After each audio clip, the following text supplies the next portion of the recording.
them as they come in. Perfect. Sounds good. Alrighty. Hello, everybody. My name is Daniel Garcia. I am the programs manager with NLGJ, the Association of LGBTQ Journalists. Thank you so much for joining us tonight. We're looking forward to a really great conversation. And we really want to thank JAWS, the Journalism and Women's Symposium, for inviting us to partner up and collaborate on this.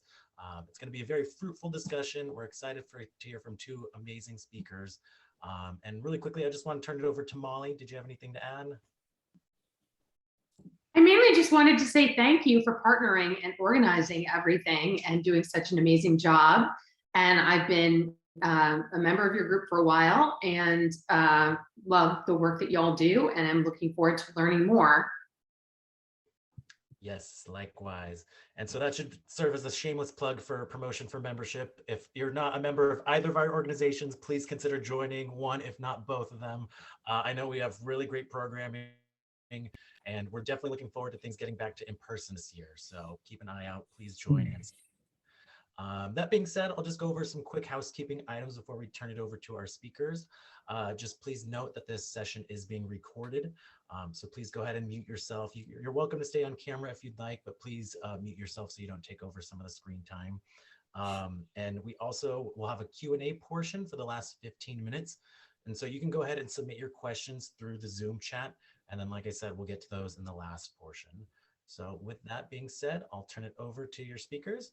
We're very excited to have Karen Hawkins here today, the co-publisher and co-editor-in-chief of the Chicago Reader, and Tammy Nash, managing editor at Dallas Voice. All righty, take it away. Go ahead, Karen. Hey, thanks, Joel. All right, so I think the way we structured this was that we'll talk a little bit about our career paths and then get into kind of revenue models for where we work and changes in the industry and all that good stuff. So please, if you'll have questions as we're talking, please just put them in the chat. It's a small enough group that I feel like it won't be chaos. And if you have a question about whatever we're talking about in the moment, we will keep an eye on the chat. So, Tammy, I have you going first, talking about your career path, how you got where you went. Okay. When I started school, I went to Austin College up in Sherman, and I was a pre-med student. And I'd taken journalism in high school, but pre-med was my supposed career path. And I kind of figured out that I was much better at partying and going to Dallas than I was at being a student back in those days. So I kind of left school and I hung out in Dallas for about a year before I went back home. So back to Southeast Texas. I said, I'm from Jasper, Texas. And I imagine some of y'all know that name. But I went back home, and from like 82, about April of 82, for about 2.5 years, I worked at the newspaper there. The guy who was the editor, his name was Joe Broughton, and he was kind of a legend in Southeast Texas journalism back in the day. He was, you see in the movies, those guys with a cigarette and a hat with a little patch on it, and a bottle of whiskey in their drawer, and that was Joe. Only it was a really big bottle of whiskey. But his wife, or former wife, had been my high school journalism teacher. So Joe knew me, and he knew my mom, who was a county auditor, a county official there. So he was willing to hire me as a reporter when I went in and said, hey, I want to write. So I worked there for a couple of years, and then that was a weekly. I went to Henderson Daily News for a couple of years as a reporter. Left there and spent a little over a year and a half. Sorry, this makes a lot of noise. A little over a year and a half as an editor for a couple of little dailies around Tyler. And then in June 1988, I came to Dallas Voice, and Voice had been founded in May of '84. So I got in early, spent 13 years, then decided to do something different, then worked at a couple of different papers before I went back, then took another break and went back in 2014 as a managing editor, and have been there most of my career with Dallas Voice. We're the weekly LGBTQ news media organization from North Texas. And I am like this close to being able to retire. So, but at the same time, that close. So. Right. It's a magical time. yeah. I keep telling myself that. So, how did you get here? Well, thank you. Well, I like to start the story. I was born a poor Black child on the south side of Chicago. It's true.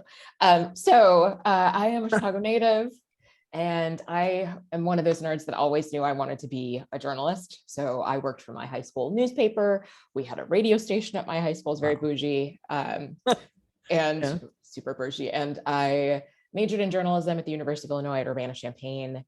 And right out of school, got a job as a copy editor at the Milwaukee Journal-Sentinel, and really wanted to be, yes, thumbs up on the copy desk, really wanted to be a reporter. And it became very clear to me that that was not going to happen. Like that was a point in time in the late 90s, if you were a copy editor, your path to being a reporter was like pretty much non-existent. Like you were a copy editor and that was it. And so I left and went to work for the Windy City Times, which is one of Chicago's LGBTQ papers. Yep. And so we'll come back to Tracy, right? So Tracy founded Windy City Times in 1985, co-founded it, then left and founded a series of other papers, and then bought the paper back while I was working there. Okay. Right. So I worked for Tracy Bain for like a year, went off and did a couple other things, went back to grad school. I worked for the Associated Press as a reporter for 6.5 years. I worked in state government, and founded my own magazine called Rebellious, which is a feminist magazine, rebelliousmagazine.com, and was doing that and freelancing when Tracy called me 4 years ago, and said that she was taking over the Chicago Reader, which is the alternative paper here in Chicago, and wanted to know if I wanted to apply. And I did, and I've now been at the Reader for 3.5 years, and I am co-publisher with Tracy Bain. That's fantastic. Right. I love it. And like I said, I first worked for Tracy in 2000. Wow. And it's just an example of like, you just never know how people are going to stay in your life. And we keep going in these circles and coming back around to people and places. Yeah. Exactly. I love it that you left and came back. Because I feel like, right? Like, I feel like I always got the message, like, if you leave the door, it's a one-way door, and it's just not true. And well, not for The Voice. I mean, for the most part, I left on good terms, and the first time I came back is because Dennis Vercher had been our editor for since forever. And he had become very ill. That's one reason they hired me in '88, is because Dennis had just been diagnosed with AIDS, and they wanted somebody who had been working in the newspaper business to help out and to be there if he couldn't. And man, Dennis was tough. I mean, he stuck around till 2006. No kidding.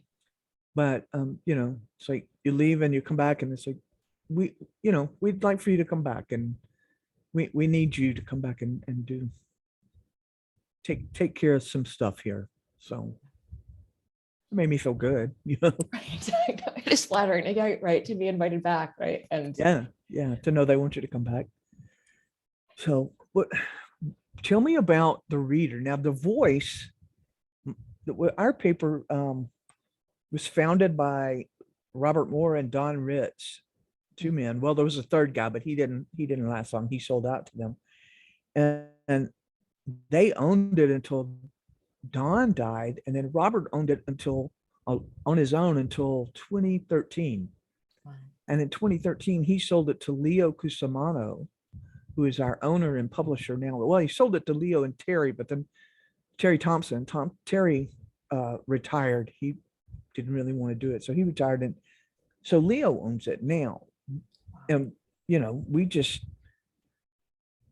he's the one. I make the decisions in the editorial, and he and our ad director Chad make advertising decisions, and between the three of us, we fight it out enough to keep everything going. But we're just kind of I think a traditional model where we rely on newspaper advertising. You know, we have online advertising, but it doesn't pay the bills. It's that print advertising. But you guys have a different model, don't you? I was looking at the paper online. I mean, and just recently, you guys went nonprofit. Tell me about all that. I don't, how does a newspaper go nonprofit? What does that mean?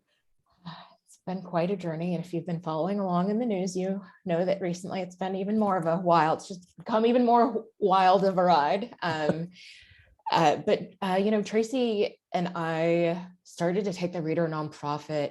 We first announced this at the end of 2019.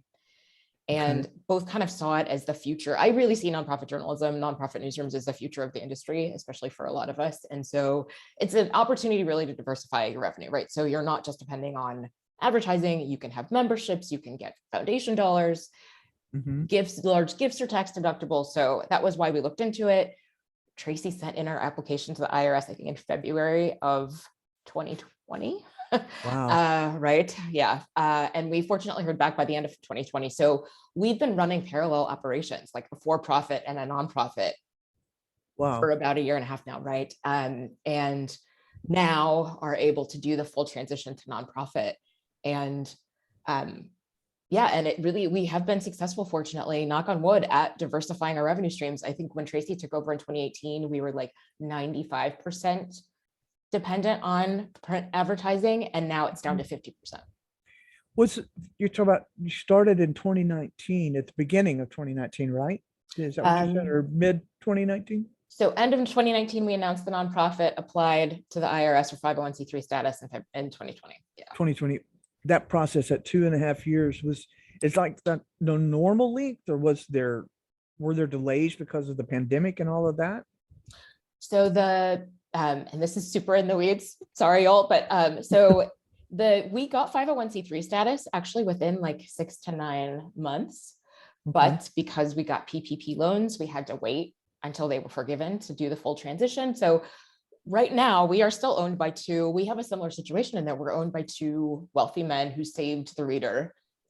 It was being spun off from the Chicago Sun-Times. They bought the Reader and now have agreed to sell it to the nonprofit for like, I think it's $100. They bought it for $1 and are now selling it to the nonprofit. And so it's going to be an interesting transition for us from having owners to having no owners. You know, nonprofits aren't owned by anyone. They're governed by a board of directors, but yeah, it's going to be the first time in the Reader's history that we haven't had owners. Gosh, board of directors, that kind of sounds scary to me a little bit. I mean, you know, we have, like I said, I'm kind of in charge of editorial decision making, but just between me and Leo and Chad, I mean, you know, we argue all the time about, well, no, we need to do this. No, I like that color on the cover, you know, just on unimportant things. But gosh, to have a whole board of directors involved in making decisions, is that scary to you? No, you know, they're very hands-off in my drapes just fell, sorry. They're very hands-off in the day-to-day operations of the paper. They meet 4 times a year. They're really like financially responsible for the paper and help with fundraising and help with community building and that kind of thing, but they are very hands-off. So yeah, it's Tracy and I don't fight that much. But you know, I kind of, right, I straddle both publishing and editorial. So yeah. That's fascinating stuff. We have what kind of, do you guys still have a print product? Yes, we're bi-weekly in print now. We were weekly for most of our history, and then went bi-weekly during the pandemic and just have stuck with it. Okay, we still have a weekly print, but I tell people that we are a weekly print newspaper, but we're a daily online paper. It's like, it just wears you down sometimes because you gotta, you know, we all have small staffs. We're small operations, and we've got to run a daily news business, you know, try to keep up with that. It gets to be a burden sometime when you want to just sleep. But how many folks you guys have on staff? So we're at about 40 now. Wow. Yeah, it's massive. And that we're about half and half. Editorial's a little bit larger than the business side. When we broke off from the Sun-Times in 2018, there were 16 staffers, and now we're at almost 40. Wow. Yeah. I have 3 people in editorial. Oh my God. Okay. Yeah, we have 3 people, me and 2 reporters.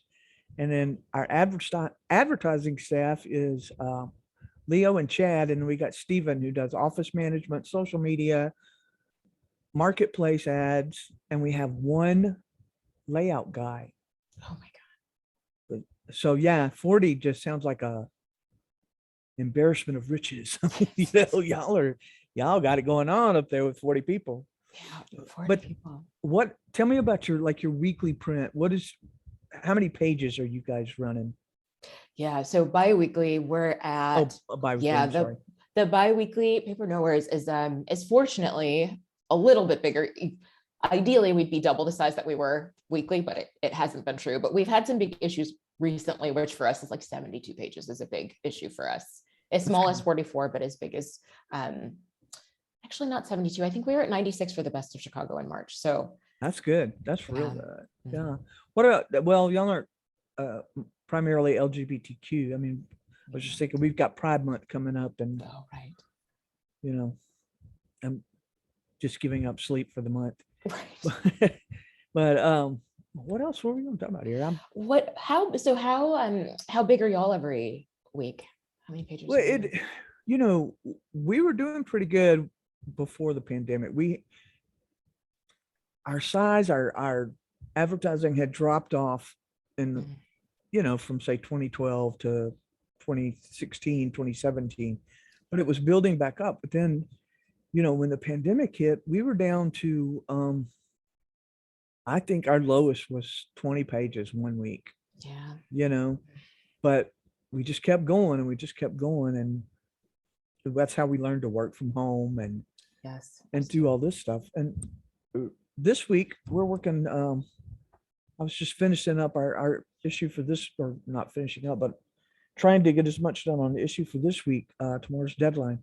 We're 40 pages this week, and then I think we're talking about our June 3rd, which is going to be our big Pride issue. Mhm. We're looking at over 100 Oh my pages. gosh. Thank goodness for that. I mean, but it's tough. We start working last month on that to, be prepared with copy and stuff. So, but we got 2 guys, Leo and Chad are just ad selling machines, Yeah. they're great. Great. Oh, that's amazing. I'm going to take this back to my staff. Like, I mean, really, it does. Even when I talk to other alternative papers there who are still weekly and who are doing what we do with Mhm. staffs that are a fraction of our size. Yeah. It's amazing that, but it's great that you guys can do that you can have that staff, because that just opens up. There's so much more that you can do if you have staff you can dedicate to, to those important stories. Yeah. That's Karen and Tammy, I'm sorry. There's a question. There's a question in the chat. Yes. In the Oh. nonprofit model, are there ever concerns about foundations pulling out sudden drops in donations, et cetera? It seems like diversifying revenue in the nonprofit model is beneficial, but is there also a trade-off with the uncertainty of how long the funding lasts? And how does that compare with the advertising model? That is a great question. Thank you for asking that. And I would say that all of those things are very true. And what we found, honestly, is that drop in revenue, I mean, we of course also experienced a huge drop in revenue in March of 2020. I think it was something like 85 to 90% of our advertising revenue just went boom. But Foundation stepped in to fill in that gap. And we started, so Foundations kind of came in to fill in the gap. We were able to do really successful membership drives and donation drives during that period of time. And then Tracy Baim, who we mentioned is the co-publisher, really launched into merchandise mode. And so Tracy decided to do this coloring book that we were all like, okay, like March or April of 2020. The timing could not have been better. She got all of these artists together, like put it together super quickly, got all of these artists together to donate art, and it was just this like really fun project. And we made $50,000 on the coloring book. Wow, that's amazing. Right, it's just wild. So I think, thank you. So I do think it is precarious in the sense that things come and go, but having so many pots to draw from, I feel like one of them is always going to be strong. Like even if advertising drops off, then the foundations come through. If foundations decide to go chase the new shiny thing, then we know that our members, we have really loyal readers. The Reader was founded in 1971. We had Mhm. 2 generations of folks who love the Reader. I feel like having those different pots means that we're less dependent on one. I hope that answers the question. Sweet. Elise, did you have a follow-up to say your name right also? Yes, you did. Yeah, no, that was useful. I was just kind of curious because I know that, like you mentioned, the nonprofit model is definitely increasing, and I was just kind of curious about sort of the pros and cons of that. So that was really helpful. Thank you. Yeah, absolutely. And I will say we have also been incredibly fortunate in the foundation world.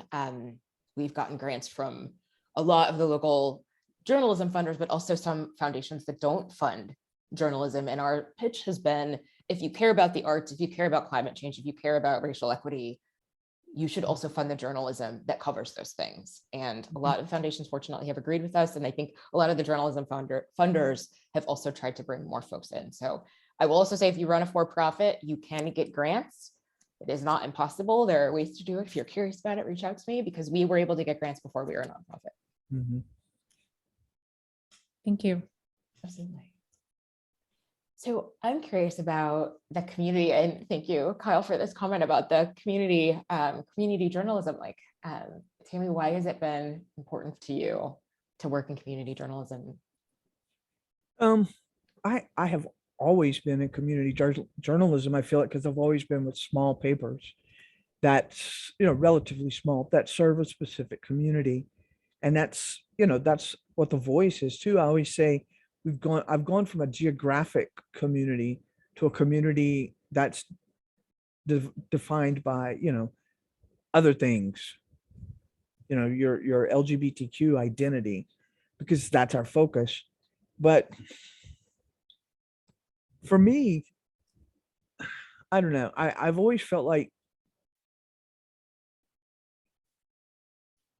being a journalist, or being a good journalist, or trying to be a good journalist, is a way to try to and help change the world. And I think, the world only changes for the better when the world is informed. And, you have to, that's our job, is to try and keep our world, our community informed and involved. I think one thing I've learned over the years, or have seen through the years, is that, that's how you build community, is by finding your commonalities with other people. And if I can sit down and read a story in a little community weekly from somewhere on the other side of the world, and it's telling me just this story about some kid who, like I used to report on in Henderson, raises heifers and then uses that money to help their little brother go to school, and that kind of thing. And you think about, well, hey, this is a person who's really like me, even though they're not, and so I kind of hope that that's what we do, is we take our community, our LGBTQ community, and say, look at us. Here are these stories, and here are these people, and this is who we are. And we're really not that different from you. So I feel like we can help inform the non-LGBTQ community, but at the same time, we can keep our own community informed about what's happening and what you need to be aware of, because there's a lot of crap going on these days. And if I cuss, I'm sorry. It's habit, but there's a lot of stuff going on right now, and we got so complacent. And right now, I think there's nothing more important in any community you're talking about than really good journalism. We got to fight the whole fake news crap from 2016 to 2020. We got to fight that. We got to, all of the misinformation that's out there. And that's what community news to me is about, is not letting that stand. You can sit and watch a national news program or read a national newspaper or magazine, and it's harder, I think, for people to connect with those stories, with those people who are writing those stories, who are bringing you those stories. But if it's your community and somebody that you can, I know where your office is, so I can come visit you, Mhm. you know, which can be scary sometimes, but you know, that connection that people have with you, they feel like they know you. You know, when I worked at Henderson, I was just a reporter at Henderson, and I would write these silly columns for our Sunday paper, just about whatever goofy stuff was in my head that day. And I wrote a thing about being afraid of the dark, but how it's not the dark, it's what's in the dark waiting on you, you know, just something silly to make people laugh. And after that, I started, and my phone number was not listed. I don't know how she did it, but I started getting phone calls like every 3 or 4 nights. I would get a phone call from this woman whose husband worked the night shift at the coal mine Oh. over in Tatum. And, you know, she would be afraid. There would be a noise and it would scare her, or there'd be a thunderstorm and she'd be worried about her husband out there on that equipment. And she would call and talk to me for hours Oh my in the gosh. middle of the night. And I'm like, uh-huh. Oh, uh-huh. You know, because you don't want to hang up on somebody like that. But they connect with you and you can make a difference. That's what I think community journalism is. It's making a difference for people. Yeah. You know, You know, you've how we made look it at when you get that collect call from jail. I say no. My Right. phone, my The phone's first time you silent. get the collect call from jail, you're like, Oh, but that might be a I relative. made it. You know, for me, that's going to turn out to be a relative. And it's like, I don't know you anymore. Or the letters. Like, you know, Yeah. I've been reading No. about you. I've been No, yeah. reading what you've been writing. Yeah. That's kind of scary sometimes too. If y'all, yeah, that's scary. Well, and I think the other thing that struck me about what you're saying with community news, and I don't know how much I'm assuming the Dallas Voice is also free drop, free circulation. Mhm. Yeah, and you know, the Reader is also free, and it also strikes me that it is free to access our content online. It is free to pick up copies of it, and the other thing that's free is bad information. Facebook is also free. The New York Times has a paywall. The Washington Post has a paywall. Fact check sites have paywalls. It is free to get really bad content from your auntie on Facebook. Yes. So yes, I indeed. feel like the community media also serves this purpose of being accessible to everybody at all. I agree with that completely. It's like, yeah. People who don't know what they're talking about are really willing to tell everybody all about it though, right? Yeah. Oh yeah. We got some questions over here. Questions, yes. Can you talk about the issues that have come up in Texas this year and how y'all are responding as journalists and news organization, Trans Kids? Oh my gosh. The first thing you do is you get really angry. I imagine a lot of y'all are like that. I mean, because you have to kind of make it not personal, but it's so hard, you know, because you are, you know, there's just maybe you that they're talking about, or your marriage, or your cousin's little girl or little boy or child, non-binary. That's, you know, or your friends family. It's so personal and it's so hard to put that aside. And I don't know really if we really should put that aside. I'm kind of on the fence about, you know, a reporter should always be unbiased, but I don't think so all the time. You know, I think you should have a bias for what's true. And that's going to piss off a lot of people sometimes, but truth hurts. Get over it. But as far as covering it, you have to try and keep up with everything that's going on. And for us, like I said earlier, we have 3 people on my staff. So we rely on people that are going to call us or send us a link to something or whatever. And a lot of times what we do is take the news that's out there and put it in a form for our readers, you know, because what a mainstream news report might highlight might not be what we would highlight, you know. And you have the staff that you can put them on that. And you know, for us, gay community news is what's in the forefront right now, but I'm sure, there are issues there that you guys are covering as well that are just as controversial, I guess. Local politics is always like that. So, but just trying to keep up. You talked about Tracy Bain. We're part of that News is Out collective that they're building. Yeah, LMA. I have a feeling that's going to be really cool. It's just getting off the ground. It's for those who don't know what I'm talking about, you might have heard of. It's called what was the other one? Word in Black. Word in Black. I'm sorry, I never can remember that. Word in Black. It's going to be the LGBTQ version of that. It's called News is Out. We just finished and posted our first collaborative effort, which is about that topic, about transgender children. And I had a couple of sources that I was able to talk to. Our part was about the education, kids in the educational system and what the impact has been.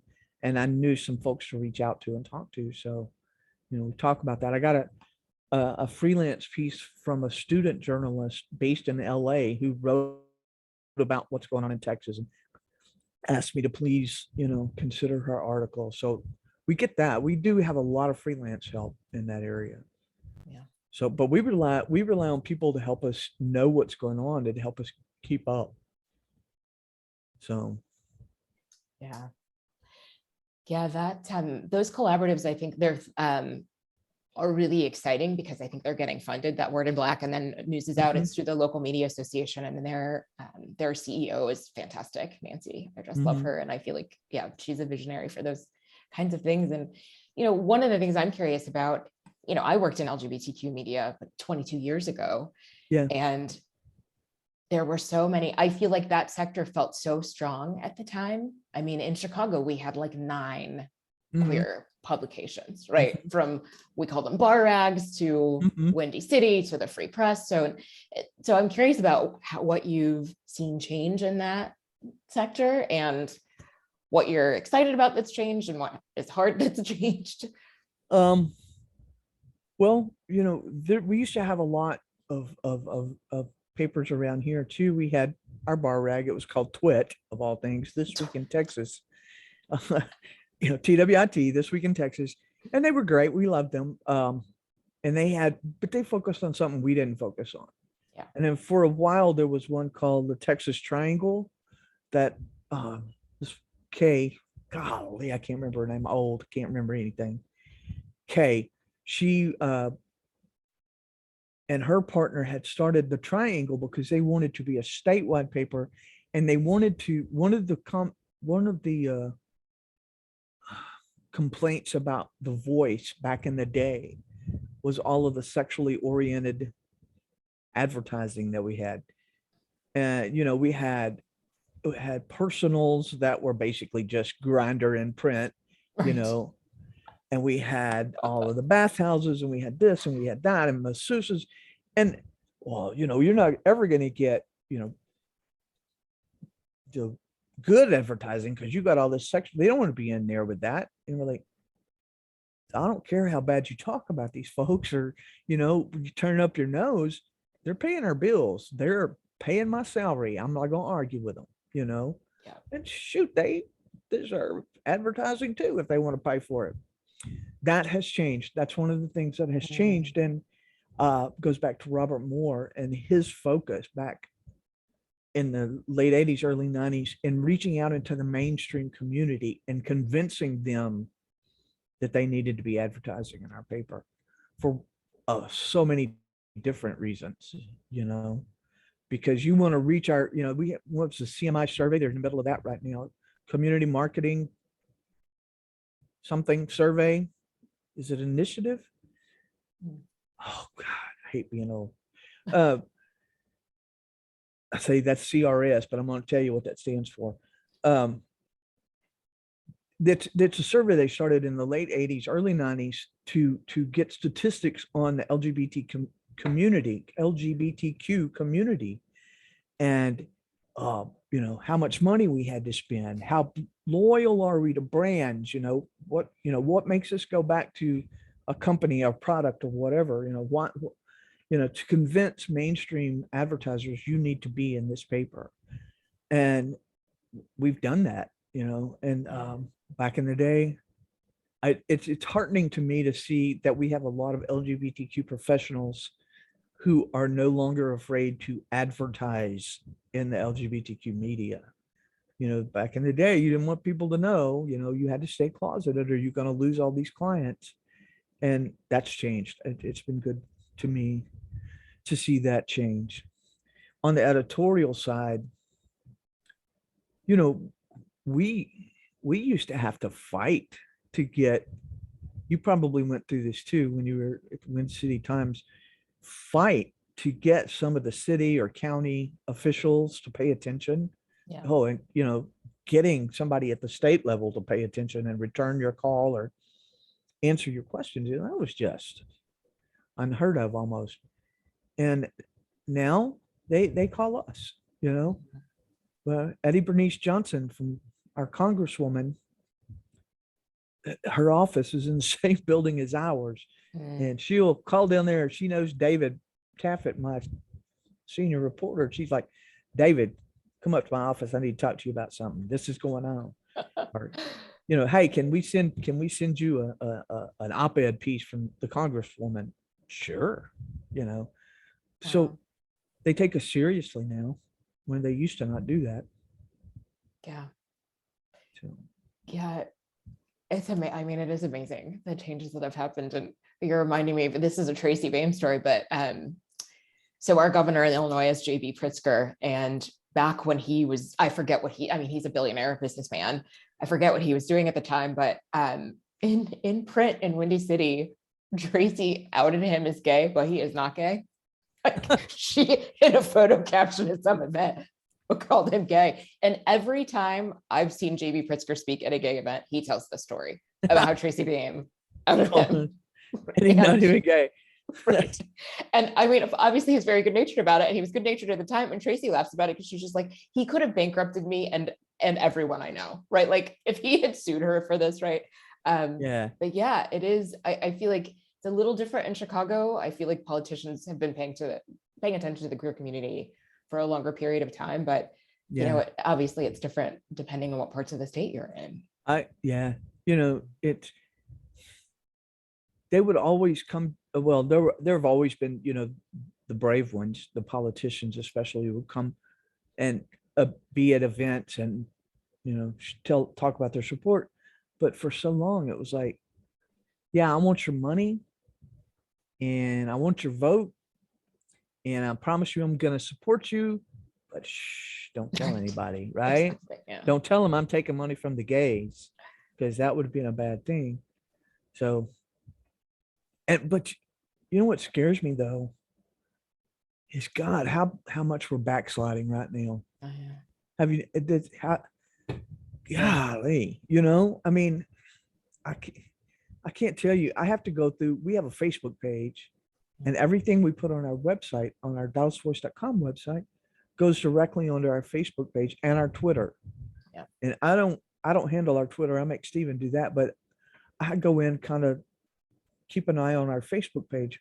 How many just horrible comments I have to delete. I'm not going to leave them up there. I'm not going to let somebody get on my Facebook page or my website and just use derogatory language, especially towards transgender people.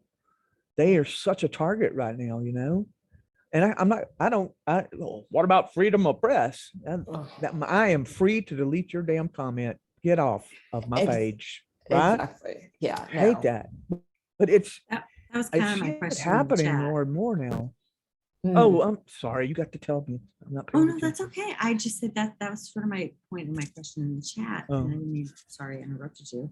I didn't mean to do that. I'm sorry. I thought there was like a little break. There. I was just saying, with the current news and the subject matter of the Supreme Court and the conversations about the next attack being on same-sex marriage and interracial marriage, what's the plan for reporting, and then also the safety of your journalists? I mean, besides the hate speech that you're deleting in your comments, what is there a plan? Is there a conversation happening with that? It seems to be moving so quickly and so horribly backward. For us, from my perspective, you know,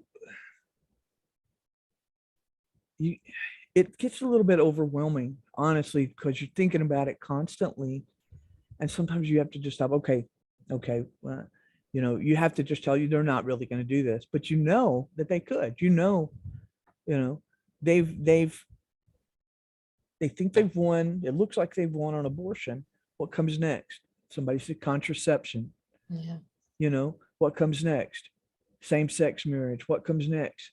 Parental rights for same-sex couples, and people who have children from straight marriages who are now in same-sex relationship. What comes after that? Marriage. What comes after that? Interracial marriage. It's just a domino effect that you're looking at, and that's, I think, part of what we do is fight so hard to make people understand this is happening. This could happen. You've got to stop it. You've got to help us stop it, and you can't stop it if all you care about is who won RuPaul's Drag Race and when you're going to get to go to the bar next time, how late can you stay out? And I got no problem with RuPaul's Drag Race. I watch it. I love it, and I don't have any problems with the bars, but we have to be able to manage. We have to be able to balance that. We have to be, grown-ups, unfortunately, because nobody's going to do that for us. So you talked about your mom. Oh, my mom, I love my mom. My mom's 84 and a Baptist. And my mom would rip your throat out if she thought you were coming from me, But at the same time, she's 84-year-old white woman and a Baptist in Jasper, Texas. And she put stuff on Facebook, and I just want to tell her, Mama, that's not true. But you can't do that with your mama because you just can't. I can't do that with my mama. She'll come find me. Well, I know mine too. And then my dad will be like, "Don't you talk to your mother like that." It gets to be like that. So I try to just avoid it. But like my mother's almost 70. She's a Catholic. She should be more about women's rights than she is. She grew up in the whole, in the 60s. So I don't understand it at all. And she's a feminist in the way of like always worked. She raised us all to be super independent. There's 5 girls in my family, and we were raised that way. And yet she is like, she's a ride or die, right to lifer. And oh yeah. It's just, I can't have a car. I'm sort of dreading Mother's Day. I think I never bring it up, but I think that she will somehow figure out a way at brunch to say something awful. And I'll just be like, oh. My folks live 5 hours away, so when I go home, Mama doesn't want to argue with me. She's like, I'm not going to talk about that because that would just make us argue, and you're not here enough. We don't want to do that. So fortunately, but my parents thought that way. My mother does it, I think, just to get a rise out of me. that kind of sounds like my dad would do that. Go ahead. Oh no, I was just going to tell nothing. Trust it's totally off topic. Trust me. I wanted to address. Bigfoot doesn't advertise, so. I wanted to address this question about safety for journalists, because I think I'm really grateful that we're having this conversation more about trauma and trauma-informed reporting, both for the people you're interviewing and how to have trauma-informed care for journalists who are covering traumatic events, particularly traumatic events about our own communities. And I think one of the things that we've done at the Reader is like encourage people to take mental health days. We gave people extra sick days this year so they can take mental health days. And I'm super open about being in therapy, and I encourage them to go to therapy, and I remind them of how they can access therapy through our health insurance. And I think having conversations about it, right? And one of our reporters had a really thoughtful response. I think it was another NLGJA event actually, where we were having a conversation about what it's like to cover your own community and cover really hard topics in your own community.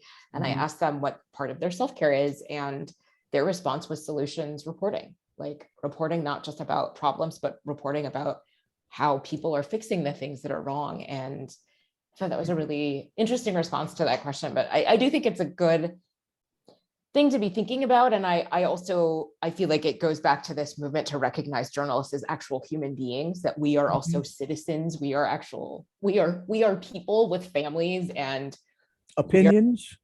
opinions, right? And backgrounds and perspectives Mhm. and lives that everybody can now see because we're at home. And I just like, I want us to get rid of this notion that journalists are just these robots. Like, you leave all of who you are at the Mhm. newsroom door and you just report about things as if you don't bring any of these things with you. And that's one of the things I loved about the LGBTQ press, is that it's very explicitly about our community and who we are as Mhm. people.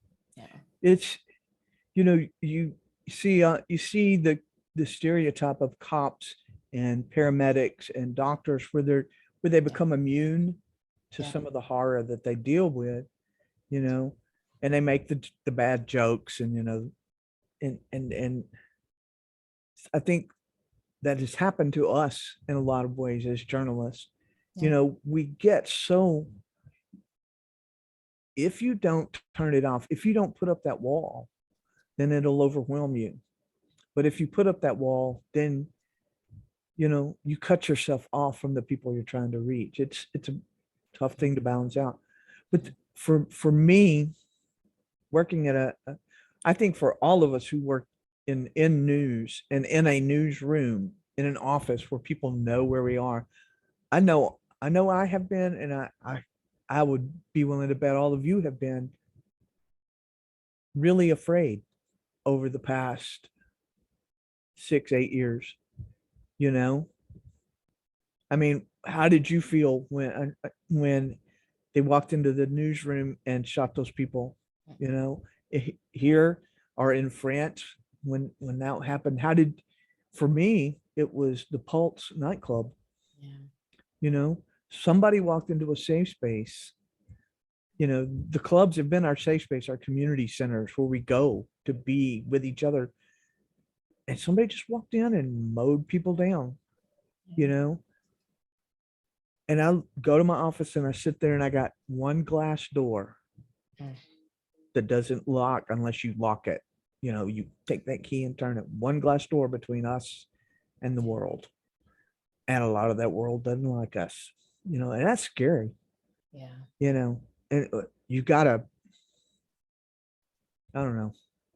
What do you do? What do you do? Carry a gun to work, keep it in the drawer, or work from home and not to tell anybody where that is? I don't know. It's scary. It's Yeah. really scary. Well, and here it was, and we didn't even cover the protests in 2020, in June of 2020, the George Floyd fueled protests. And I mean, the Chicago police just went wild. Yeah. Just were wilding out, just like that. One of the last protests in downtown Chicago, they were just beating up kids, just flagrantly beating up kids and reporters. Yes. Corralling reporters and tear gassing them, right? And so, I mean, it's like also the people who are supposed to be protected. I mean, a lot of us never thought the Chicago police were going to protect us, but the people who are ostensibly supposed to be keeping the peace just turned on us, and especially journalists, like I said. And it is a very scary time. They get mad because we're telling the truth about what happens, right? Yes. Well, I had a guy that came and said, "Hey, I want to cover these. Are you going to cover these protests?" And I said, "I don't have anybody can go. Yeah. I just don't." And he said, "I want to do it. Let me cover them." And I'm like, "Okay." And so he was at these protests, one of the big protests in downtown Dallas for me. We're carrying a Dallas Voice ID, and he got shot with a tear gas canister.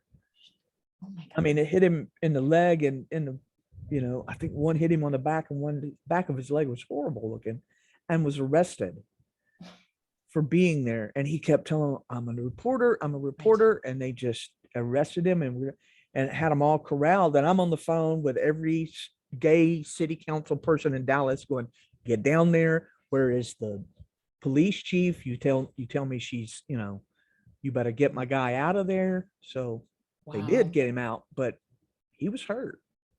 Hmm. And it's scary. It's just scary because you just never know. Yeah. So, I feel like I've talked way too much today and you've not talked enough. I love asking questions.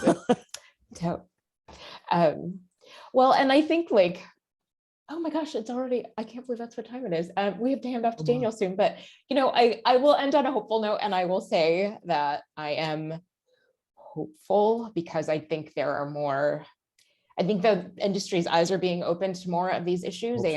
and, right. And even mainstream newsrooms, the ones I've worked in have been questionable best, but I feel like I've heard are making progress, and I am cautiously optimistic that the coverage of our community will be better, and that the coverage of all the communities I'm a member of will be better. Yeah, I think they are better.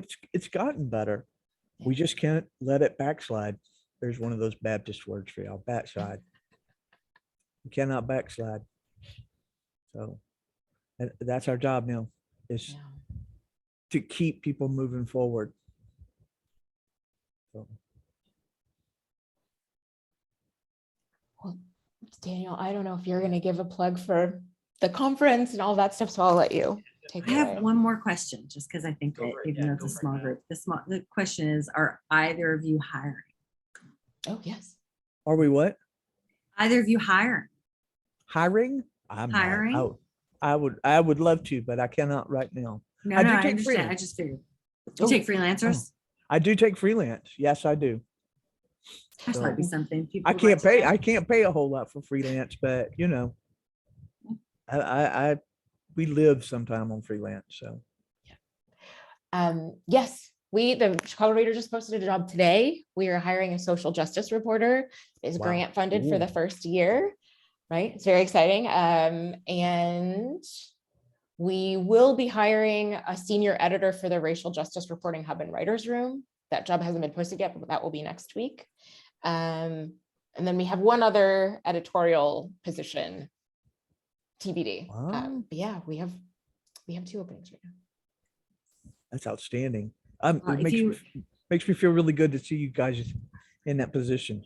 Yeah. You can, we do have a job site on a jobs page on Ooh. our members website. So if you wanted to email me with that, I could post it there. And you can also feel free to post it on our Facebook page. That's But great. it's, I'll put my email in the chat. Great, thank you, Carl. That's great.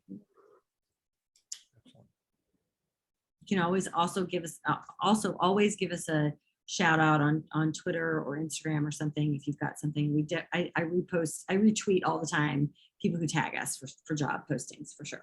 Oh, good. Okay, I'm gonna do that now. Thank you. Wait, I have one more question. Go for it. Daniel, you just reached up to do something. Do you have a tattoo here? No. I do. What I is it? So Oh, that's cool. It must have hurt. Sorry. it did a lot. So beauty is pain, right? Oh, yes. There we go. Well, on that note, we'll go ahead and wrap things up. Thank you so much to our speakers and for their Thank you. insights. Karen and Tammy, you were both Thank great. you. And again, thank you so much to Jaws for thinking of NLGJA, the Association of LGBTQ Journalists, and collaborating with us on this. We look forward to keeping it going and hoping to see everybody here at our national convention, September 8th through 11th in Chicago. So you'll definitely be seeing Karen there. And ours is September 9th through 11th in Austin. Get out. Well, you got options. You have options at least. You have options. I'm just saying, like, I was like, oh, I can't Wow. like. And then we'll be, like I said, we're planning around a return to in-person programming as well. So even if it's not at a convention, we do definitely hope to see your faces soon. So with that, thank you all again. We appreciate you coming out and making time for us today, and hope to see you again soon. Thank you. Appreciate it. Thank Take you all care. very much. Daniel, I will Yeah. send you the recording when it completes, okay? Thank you. Molly, thank you. Thank you all. Thank you, everybody. Thanks, y'all.